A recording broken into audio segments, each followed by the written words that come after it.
ఉలకల చెరువులో నకిలీ మద్యం తయారీ యూనిట్ లో అసలు ఎలా మద్యం తయారు చేస్తున్నారో అనేది ఇప్పుడు ఉత్కంఠభరితంగా మారింది. మద్యం తయారు చేయడానికి బాటిలింగ్, ప్యాకింగ్ చేయడానికి అక్కడ యంత్రాలను ఉన్నాయి. నకిలీ మద్యం తయారీలో స్పిరిట్, డిస్టిల్ వాటర్, క్యారమెల్ కూడా వాడారు. అసలు నేరస్తుడు దొరికితేనే నకిలీ మద్యం ఎలా తయారు చేస్తున్నారో తెలుస్తుంది అంటున్నారు excise deputy commissioner Jayaraj. Popular అయిన 3 బ్రాండ్స్ నే నకిలీవి తయారు చేస్తున్నారు అన్నట్టుగా ఇప్పుడే జయరాజ్ అంటున్నారు. ఇక ఆయనతో పూర్తి డీటెయిల్స్ మా ప్రతినిధి శివ ఫేస్ టు ఫేస్ లో అందిస్తారు.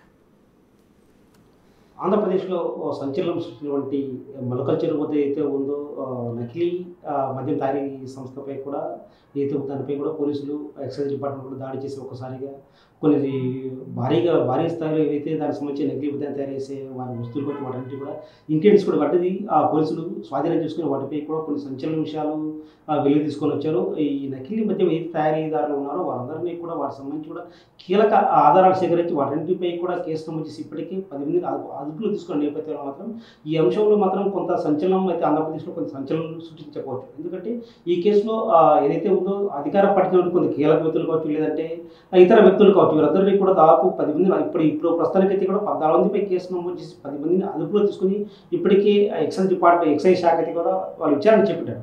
సో ఈ నేపథ్యంలో అసలు ఈ కేసు అసలు ఎక్కడ మొదట ఎప్పుడు గుర్తించారు, ఎవరిని అదుపులో తీసుకున్నారు, ఈ కేసు మొదట గుర్తించిన ఏదైతే ఉందో ఇక్కడ స్వాధీనం చేసుకున్న అంశంపై మనతో మాట్లాడడానికి ఉమ్మడి కడప జిల్లాకు సంబంధించి కూడా ఎక్సైజ్ డిప్యూటీ కమిషనర్ అయితే ఉన్నారో జయరాజ్ గారు, వాళ్ళు అడిగిపోతుంది. సార్ చెప్పండి, ఈ అసలు మీ ఎక్సైజ్ డిపార్ట్మెంట్ ఇది ఒక కీలక పరిణామం చెప్పవచ్చు. ఎందుకంటే ఇప్పటివరకు ఎప్పుడు లేని విధంగా భారీ స్థాయిలో నకిలీ మద్యం తయారు చేసి ఒక యూనిట్ గుర్తించారు. అసలు ప్రాథమికంగా మీరు ఎప్పుడు దీన్ని గుర్తించారు? దీన్ని మా జస్ట్ 3వ తారీఖు ముందుగా మా డైరెక్టర్ సార్కి వచ్చిన సమాచారం మేరకు దాన్ని ఇక్కడ కడప జిల్లా అసిస్టెంట్ కమిషనర్ గారికి ఆ సమాచారం ఫార్వర్డ్ చేయడం జరిగింది. సమాచారం ప్రకారం ఆయన కొంత ఇంకా అదనంగా సమాచారం సేకరించి ఆ 3వ తారీఖు నైట్ అక్కడ డెన్ ఏదైతే ఉందో ఆ షెడ్ని మీద రైడ్ చేయడం జరిగింది. అంటే ఈ నకిలీ మద్యం సరఫరా చేసే వ్యక్తులు మొదటగా మీరు కొన్ని బాటిల్స్ స్వాధీనం చేసుకున్నారు. సో అది ప్రాథమిక సమాచారం మేరకు పక్కా సమాచారంతో స్వాధీనం చేసుకున్నారా, లేదంటే జనరల్ చెకప్లో అంటే ఏదైతే మీ ఎక్సైజ్ మీ శాఖ దాడులు చేస్తారో సో ఆ నేపథ్యంలో ఆ దాడులు చేసిన తర్వాత కూడా మొదట ఎవరిని గుర్తించారు, ఎన్ని బాటిల్ స్వాధీనం చేసుకున్నారు? మొదట ఈ డెన్కి సంబంధించిన సమాచారం వచ్చింది. సమాచారం ప్రకారం దాన్ని మరింత కీలక సమాచారం రాబట్టి ఇంటెలిజెన్స్ స్టాఫ్ ద్వారా ఆ డెన్ని ఎక్కడుందో ఐడెంటిఫై చేయడం జరిగింది. ఐడెంటిఫై చేసి ఇమీడియట్గా అదర్ పార్టీస్ని అక్కడికి పూలప్ చేసుకుని 3వ తారీఖు సాయంత్రం అక్కడ షెడ్ మీద దాడి చేయడం జరిగింది. అంటే ఏదైతే మీకు ప్రాథమిక సమాచారం మేరకు దాడి చేసే సమయానికి అక్కడ మీకు ఎంత మొత్తంలో ఏదైతే నకిలీ మద్యం తయారు చేసి ఇంగ్రీడియంట్స్ కావచ్చు, అంటే అవన్నీ కంటెంట్స్ కావచ్చు, ఎలాంటి కంటెంట్స్ ఎంత మొత్తంలో మీరు వాటిని గుర్తించారు? ఇక్కడ ఆ షెడ్లో ఒక డిస్టిలేషన్ ప్లాంట్ ఒకటి నడుస్తున్నారు, మినీ డిస్టిలేషన్ ప్లాంట్ లాగా దాన్ని అరేంజ్ చేసుకున్నారు. వాళ్ళు స్పిరిట్ బయట ఎక్కడి నుంచో తీసుకుని వచ్చి ఇక్కడ స్పిరిట్తో పాటు దానికి వాటరు, క్యారమెల్ మిక్స్ చేసి దాన్ని కలపడానికి కూడా ఒక యంత్రాన్ని ఉపయోగించారు, మోటార్ ఉపయోగించి. తర్వాత కలిపిన తర్వాత దాన్ని బాటిలింగ్ చేయడానికి 3 machines, 2 manual, 1 automatic, semi automatic machines ఉపయోగించి ఆ బాటిల్ ఫిల్ చేసిన తర్వాత క్యాప్ సీలింగ్ కోసం ఉపయోగించారు.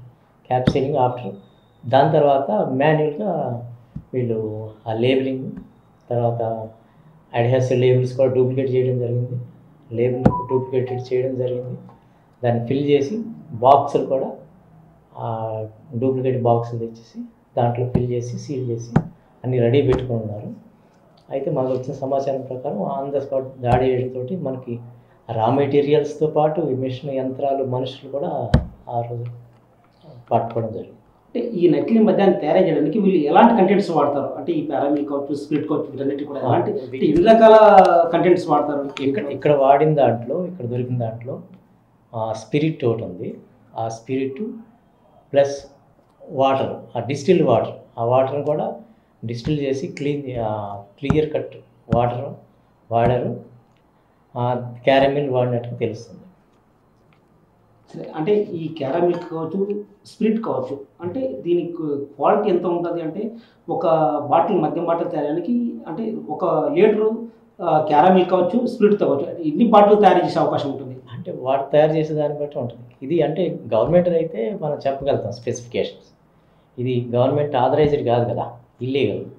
సో ఆ ప్రైవేట్ పర్సన్ తయారు చేసిన వ్యక్తి మనకి ఇంకా దొరకాల్సింది, అతను చెప్పే దాని ప్రకారం చెప్పగలుగుతాం. అంటే వీళ్ళు తీసుకొచ్చినటువంటి స్పిరిట్ కావచ్చు, అది ఎంత మోతాదులో మీకు లభించింది, అది అయితే మీరు స్వాధీనం చేసుకున్నారో ఆ స్పిరిట్ 1 లీటర్ వీళ్ళకి ఎంత క్వాంటిటీ అంటే ఐ మీన్ అమౌంట్ వీళ్ళకి 1 లీటర్కి ఎంత ఖర్చు చేయొచ్చు స్పిరిట్కి?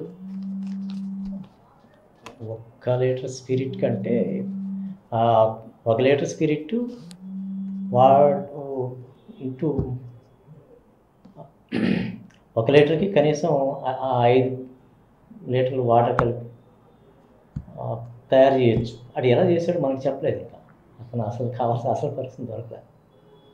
సరే, ఈ కేసులో ఇప్పటివరకు మీరు ప్రాథమికంగా ఏదైతే మీకున్న సమాచారం మేరకు ఇక్కడ ప్రధాన ముద్దాయిలు ఎవరెవరిని గుర్తించారో, వీళ్ళకున్న బ్యాక్గ్రౌండ్ ఏంటి, గతంలో కూడా ఇలాంటి నేర చరిత్ర ఉందా, ఏదైతే నైట్లో తయారు నేర చరిత్ర ఉందా, ఇప్పుడు ప్రాథమికంగా మీకు గుర్తించిన దానిలో ప్రధాన A1 ఎవరు, అసలు వాళ్ళ చరిత్ర ఏంటి?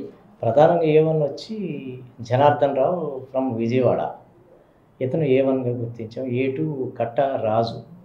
వీళ్ళిద్దరూ ఇంకా అరెస్ట్ కావాల్సింది. వీళ్ళ దగ్గర ప్రాథమిక సమాచారం ఉంది. అంటే వీళ్ళు ఆ షెడ్యూల్ లీజ్ తీసుకునే క్రమంలో వీళ్ళ ప్రధాన పాత్ర తేలింది. ఈ కూలీలకి డబ్బులు జీతాలు ఇవ్వడం కానీ, తర్వాత ఈ ట్రాన్స్పోర్టేషన్ అంతా వీళ్ళ వ్యవహారం మీద నడిచినట్టు. సో వాళ్ళు ఇప్పుడున్న దొరికిన వాళ్ళు చెప్పిన ప్రకారం. సో వీళ్ళు దొరికిన తర్వాతే మనకి ఇంకా అదనపు సమాచారం లభ్యమవుతుంది. ఆ తర్వాత మీకు ఇంటిమేట్ చేయండి.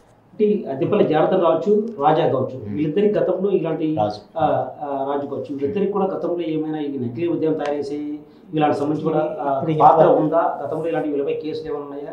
వీళ్ళు మొదటగా వీళ్ళు ఈ మొత్తం ఈ మిషనరీ కావచ్చు, ఈ కంటెంట్స్ కావచ్చు, వీళ్ళు ఎక్కడి నుంచి తీసుకొని వచ్చే వాళ్ళని తీసుకొచ్చేందుకు మీరు గుర్తించారు? వీళ్ళు చెప్తే తప్ప మనం ఎక్కడి నుంచి తెచ్చారని చెప్పలేము. స్పిరిట్ ఎక్కడి నుంచి తెచ్చారని చెప్పలేము. వీళ్ళు దొరకాలి. దొరికిన తర్వాత అతనికి సమాచారం. వీళ్ళకి సంబంధించి పాత హిస్టరీ ఇంకా దొరకలేదు. మొలకల చెరువు కాకుండా ఇక్కడ ఇలాంటి స్థావరాలు ఎక్కడైనా ఏర్పాటు చేసుకున్నారా? రాష్ట్ర వ్యాప్తంగా కావచ్చు, ఎక్కడైనా సరే ఇలాంటి స్థావరాలు లేదా బయట కావచ్చు, అంటే ఒకసారి ఇక్కడ ఏర్పాటు చేసిన డెఫినెట్గా దీనికి సంబంధించి కొంత సమాచారం ఉంటుంది. డెఫినెట్గా ఇక్కడ ఏర్పాటు చేసుకోవడం కోసం మిషనరీస్ కావచ్చు, కంటెంట్స్ కావచ్చు, ఇవి చేసుకోవాలని డెఫినెట్గా వాళ్ళ గతంలో అవగాహన ఉన్నాయి. అంటే ఇలాంటి కేసులు గతంలో వీళ్ళేమైనా గతంలో అరెస్ట్ జరిగింది, వీళ్ళ చరిత్ర ఎలా ఉంది, ఇక్కడ కాకుండా ఇక బయట ఎన్నికైనా ఏర్పాటు చేశారు? వీళ్ళ చరిత్ర కోసం వీళ్ళ కోసం సెర్చ్ చేస్తున్నాం. వీళ్ళు దొరికిన తర్వాతే మనం చెప్పగలుగుతాం. ఇప్పటివరకు అయితే ఇంతవరకు మనకు తెలిసిన దాని ప్రకారం ఇంకెక్కడ లభ్యం కాలేదు. మేబీ ఎక్కడ పెట్టి ఉండొచ్చు, చెప్పలేదు. వీళ్ళని అరెస్ట్ చేసి కన్ఫెషన్ స్టేట్మెంట్ తీసుకుంటే తప్ప మనం అదర్స్ మీరు అడిగిన సమాచారం ఎవరైతే ఇక్కడ ముద్దాయిలు ఉన్నారో, సో వీళ్ళకి సంబంధించి కూడా విజయవాడ ప్రాంతంలో కూడా ఇలాంటిదే కూడా ఆల్రెడీ పోలీసుల గురించి కూడా తెలుసు, సమాచారం ఉంటుంది. సో దానికి దీనికి లింక్స్ ఉన్నాయి వీళ్ళకి? అది ఇంకా అక్కడ సమాచారం మనకి ఇంతవరకు రాలేదు. మీరు చెప్తున్నారు, తెలిస్తే తప్పనిసరి చెప్తాం. మేబీ ఉండొచ్చు, అక్కడికి ఇక్కడ లింక్ ఉండొచ్చు, అది వేరు కావచ్చు. రాయచోట్లో కూడా మరో ప్రాంతంగా రాయచోటి కేంద్రంగా కూడా, అంటే రాయచోటి చుట్టుపక్కల పరిధిలో కూడా ఇలాంటిది మరో డెన్ కూడా ఉంది. నకిలీ తయారు చేసేది దానికి సంబంధించి అక్కడ కూడా చేస్తున్నారు. ఇదైతే వీళ్ళు ఉన్నారో వీళ్ళకి సంబంధించి కూడా జరుగుతుంది. సో వాటికి దానికి ప్రచారం జరుగుతుంది. వాటికి మీకు ఏమైనా ప్రాథమికంగా మీరు ఏదైతే అరెస్ట్ చేశారో, సో వాళ్ళకి సంబంధించిన వాళ్ళ నుంచి సేకరించిన సమాచారంలో అదేమైనా మీకు బయటకు వచ్చిందా? ఇంకా లేదు, ఇప్పటివరకు ఇన్ఫర్మేషన్ లేదు.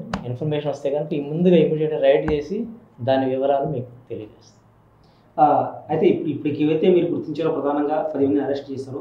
సో ఈ 10 మందికి సంబంధించి కూడా వీరి వెనుక ఎవరున్నారు ప్రధానంగా, అంటే వీరి బ్యాక్ బోన్ ఎవరు, వీళ్ళంతా కూడా మీరు చెప్తున్నారు తమిళనాడు పెట్టుకున్నారు. డెఫినెట్గా వీరి వెనుక కీలక వ్యక్తులు ఉన్నారు. సో కీలక వ్యక్తులు ఎవరు అంటే ఇప్పుడు ప్రధానంగా మీకు రాజేష్ పేరు చెప్తున్న తర్వాత స్థానికంగా సురేంద్ర చెప్తున్నారు. వీరి వెనుక ఉన్న వ్యక్తులు ఎవరు, వీళ్ళు కాల్డేట్ ఆధారం కావచ్చు, వీళ్ళంటే మీ విచారాలు కావచ్చు, ఆ కీలక వ్యక్తుల సమాచారం మీకు ఏమైనా అందిందా? ఇంకా లేదండి. ఇక్కడ జనార్దన్ రావు దొరికిన తర్వాతే మనకు కీలక సమాచారం వస్తుంది. అంటే కట్టా సురేంద్ర నాయుడిని కూడా ఎంక్వైరీ చేయడం జరిగింది. అతను కొంత సమాచారం ఇచ్చాడు. ఇంకా ఫర్దర్గా మెయిన్ ఇన్ఫర్మేషన్ అంతా వీళ్ళ దగ్గరే ఉంది జనార్దన్. అంటే కట్టా సురేంద్ర నాయుడు కావచ్చు, లేదంటే రాజేష్ కావచ్చు, వీరిద్దరికి కూడా స్థానికంగా కొన్ని వైన్ షాపులు ఉన్నాయి. అంటే ఇప్పటి వరకు ఆ వైన్ షాపులకు వీళ్ళు ఎంత క్వాంటిటీ సంబంధించి కేసులు కావచ్చు, ఆ మద్యం బాటిల్ ఎంతవరకు సరఫరా చేశారు? ఆ వైన్ షాప్ కూడా చెక్ చేయడం జరిగింది. వైన్ షాప్లో ఇలాంటి లిక్కర్ దొరకలేదు.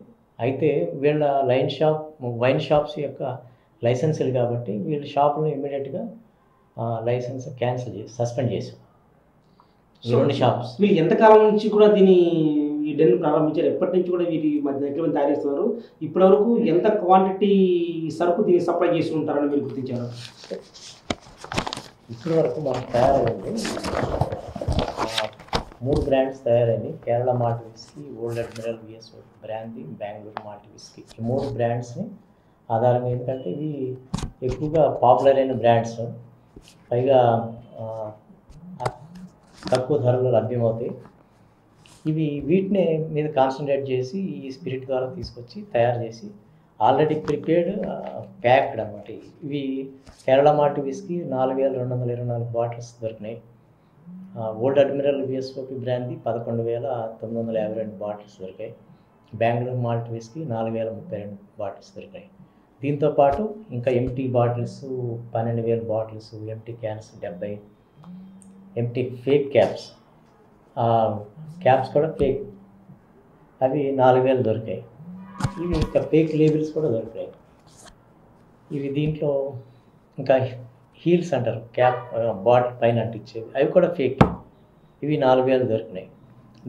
ఇంకా దీని తయారీకి ఉపయోగించే డిస్టిల్ వాటర్ ప్లాంట్ ఒకటి, ఎస్ఎస్ ట్యాంక్ ఒకటి, స్పిరిట్ క్యాన్లు ఇంకా స్పిరిట్ తెచ్చి ఉన్నాయి, ఇంకా వాడనివి అవి దాదాపు 1,050 లీటర్లు ఉంది. అది కూడా ఉంది. లిక్కర్ బ్లెండ్ అంటే కలిపింది. అంటే ఇప్పటి వరకు మీరు ఏదైతే సీజ్ చేశారో ఆ మిషనరీ కావచ్చు, వాటికున్న బాటిల్స్ కావచ్చు, ఆ లేబుల్స్ కావచ్చు, వాటికి సంబంధించిన క్యాప్స్ కావచ్చు, అంటే ఎంత క్వాంటిటీ మోతాదులో వీళ్ళు తయారు చేసే అవకాశం ఉంది ఫర్ మంత్? అది వాళ్ళు ఎలా ప్లాన్ చేస్తారో తెలియదు ఇంకా పూర్తిగా. సాధారణంగా రాత్రి పగలు చేస్తారా, లేకపోతే ఎప్పుడు చేస్తారా, అవన్నీ జనార్దన్ రావు అతను A1 దొరికి తప్ప మనకు వాళ్ళ ప్లాన్ ఏంటంటే ఎన్ని చేశారు, ఎంత అమ్మారు, ఎంత స్థాయిలో అమ్మారు. సరే, ఇప్పుడు మీకున్న ఎవరైతే అరెస్ట్ చేశారో వీళ్ళందరూ ముద్దాయిల ఆధారంగా కూడా ప్రాథమికంగా స్థానికంగా టీడీపీ తెలుగుదేశం పార్టీ అంటున్నా వాళ్ళ మీద కొంత ఆరోపణలు వస్తున్నాయి, వాటికి సంబంధించి వచ్చారు. సో దీంట్లో వారి పాత్రపై ఎంతవరకు తెలియదు అంటున్నారు? వారి పాత్ర వివరాలు పూర్తిగా రావాలంటే ఇంకా కొంతమంది అరెస్ట్ కావాల్సింది. ఆ 4గురిలో కనీసం 2-3 అరెస్ట్ అయితే తప్ప మనం ఇంకా పూర్తిగా చెప్పలేము. ఒకవేళ వాళ్ళ పాత్ర ఉంటే కనుక వాళ్ళ మీద కూడా యాక్షన్ తీసుకోవాలి. ఇప్పటి వరకు మీరు సీజ్ చేసిన మిషనరీ కావచ్చు, వాటన్నిటి కావచ్చు, వాటి వాల్యూ ఎంత ఉండొచ్చు, ఎంత ఖర్చు ఎంత పెట్టవచ్చు? మొత్తం మీద ఒక 1,75 lakhs వరకు ఎస్టిమేషన్ చేశాం ఇప్పటి వరకు దొరికిన ప్రాపర్టీ అంతా. సో మిగతా ఎవరైతే కీలక ముద్దాయిలు వాళ్ళందరికీ కూడా వీళ్ళందరికీ కూడా ఎలాంటి శిక్షల కింద కేసు నమోదు చేస్తారో వీళ్ళకి ఇప్పట్లో అదుపులో తీసుకునే అవకాశం ఉంటుంది? ఇంకా as per act, excise act మనం కేసు నమోదు చేస్తాం.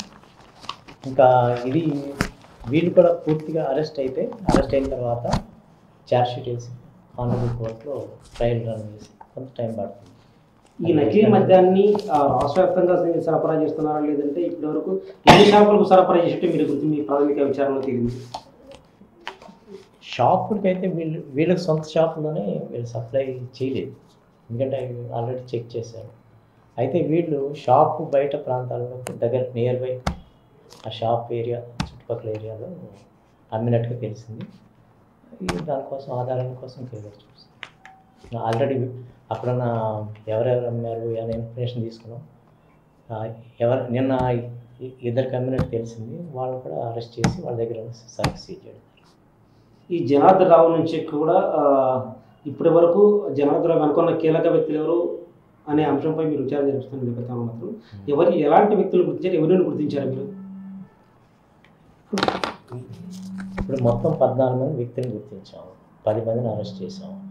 ఈ 4గురు కూడా అబ్స్కాండింగ్లో ఉన్నారు. వీళ్ళు దొరికిన తర్వాత ఇంకా ఫర్దర్గా ఇంకా యాడ్ అవ్వచ్చు, కొత్తగా ఇంకా వ్యక్తులు కొత్తగా రావచ్చు. వాళ్ళ పాత్ర బయట పెడితే ఇమీడియట్గా వాళ్ళని కూడా కేసులో చేర్చి వాళ్ళని కూడా అరెస్ట్ చేస్తారు. Thank you sir.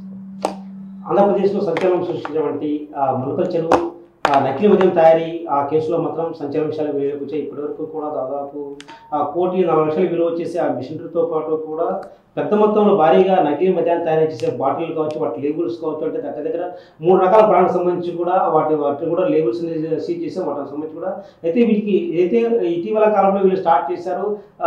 స్థానికంగా మదనపల్లితో పాటు పరిసర ప్రాంతాలకు అయితే వైన్ షాపులు ఉంటే వాటికి కూడా సరఫరా చేయడంతో పాటు రాష్ట్ర వ్యాప్తంగా వీటి సరఫరా చేయడానికి కూడా ప్రణాళిక రచించుకొని ఇప్పుడు ఒక భారీ మొత్తంలో కూడా ఇక్కడ ఎందుకంటే రాష్ట్ర వ్యాప్తంగా కాకుండా కూడా ఇతర ప్రాంతాల నుంచి కూడా ఎవరైతే ఉన్నారో ఇతర ప్రాంతాలకు కూలీలు తీసుకుని వచ్చి కూడా తయారు చేస్తూ కూడా నకిలీ మద్యాన్ని రాష్ట్ర వ్యాప్తంగా వీటికి సప్లై చేసుకోవడంలో ప్రణాళిక చేసుకొని వీటిని కూడా భవిష్యత్తులో కూడా భారీ మొత్తంలో కూడా వీటి సప్లై చేసి ప్రజారోగ్యానికి కూడా హాని కలిగించే విధంగా వీటిపై కూడా పోలీసులు ఎక్సైజ్ డిపార్ట్మెంట్ దాడి చేసి ఒకసారిగా వీటి సీజ్ చేయడం మాత్రం రాష్ట్రంలో ఒక సంచలనం చెప్పవచ్చు. ఇప్పటివరకు కూడా ఇలాంటి కేసులు ఇంత భారీ మొత్తంలో నకిలీ మద్యాన్ని తయారు చేసే ఒక మిషనరీ యూనిట్ కూడా ఇప్పుడు సీజ్ చేసిన దాఖలు లేవు. అయితే మాత్రం ఇప్పుడు మాత్రం ఇంత పెద్ద భారీ మొత్తంలో నకిలీ మద్యాన్ని తయారు చేస్తూ ఆ నకిలీ మద్యాన్ని రాష్ట్ర వ్యాప్తంగా సప్లై చేయడానికి ప్రణాళిక చేస్తున్నటువంటి ఆ ముద్దాయిలను అరెస్ట్ చేసి వీటిలో కీలకంగా ఎవరైతే రాజకీయంగా ఉన్నారో వీళ్ళందరినీ కూడా ప్రాథమికంగా కూడా 10 మందిని ఏవైతే అరెస్ట్ చేశారో తర్వాత కూడా కీలకంగా మరో 9 ఉన్నారు. సో ఈ 9 అరెస్ట్ చేస్తే మాత్రం కొన్ని సంచలన విషయాలు